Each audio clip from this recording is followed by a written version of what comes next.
Prasad gaming వైటీకి ఛానల్కి స్వాగతం సుస్వాగతం. ఈరోజు మనం మాట్లాడుకోబోతున్నాం సీరియల్. సముద్రంలో తాళం పోయినా కానీ ఎత్తుకొచ్చు, కానీ సీరియల్లో లాజిక్ మాత్రం ఎతికేది కష్టం. ఇంతకీ సీరియల్ అంటే అర్థం ఏంటన్నయ్య? సీరియల్ ఇప్పుడు వచ్చి నీకు అన్నం ఆకలి అయితే అంటే ఏం చేస్తావు? తింటాను.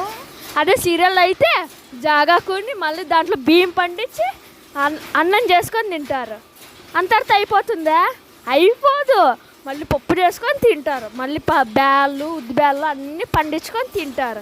ఇంతటితో అయిపోతుందా? అయిపోదు. తీరా చూస్తే గ్యాస్ అయిపోతుంది. మళ్ళీ దాని తర్వాత పొయ్యలకు అట్లా చేసుకొని తింటారు. అదే సీరియల్ అంటే. అర్థమైందా? నీకు ఇంకా బాగా సీరియల్ అర్థం కావాలంటే ఒక వీడియో చూపిస్తా చూడు. నేను ఇంకో వీడియో చూపిస్తాను అన్నయ్య నీకు. సరేలే, ఆ వీడియో ఎందుకు చూపి.